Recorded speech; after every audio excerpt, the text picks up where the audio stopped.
মাসের দিনটা সাদে কিরে বন্ধু কোরবান একটা তো নাকের রসে চলে আইছে তোর কোরবান তুমি কি দিব গরু না ছাগল? আমার শ্বশুর বাড়ি থেকে গরু না ছাগল বিষয়টা বুঝলাম না।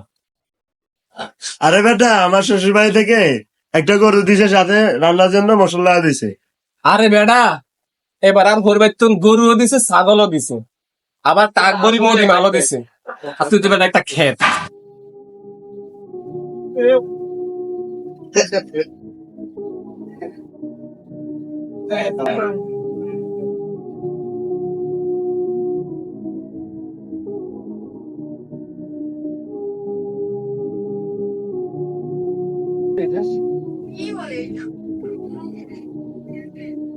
কই তোর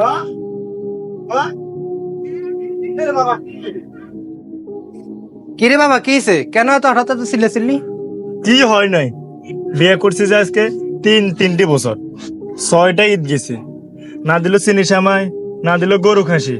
আর আমার বন্ধু পরেন না সজীবের শ্বশুর বাড়ি থেকে ট্রাক ভর্তি মালামাল ফাটাইছে, আর আমার কপালে কিছুই জুটলো। আরে বাবা তুই কি জানিস না শ্বশুর বাড়ি থেকে কিছু জোর করি না, এটা যৌতুক। কিসের যৌতুক? আমার সকল বন্ধু শ্বশুর বাড়ি থেকে আসে, তারা খায় না। কিরে বন্ধু চল আজকে তো গরু বাজার, আমাকে শ্বশুর বাড়ি থেকে গরু দিছে দেন, এগুলো বিক্রি করতে হইব। চল চল, বাজারে যাইতে হবে ভালো। আরে বাবা দাঁড়াও দাঁড়াও, যাই শোনো, সবাই যদি হারাম খায় আমরাও কি হারাম খাবো? হারাম?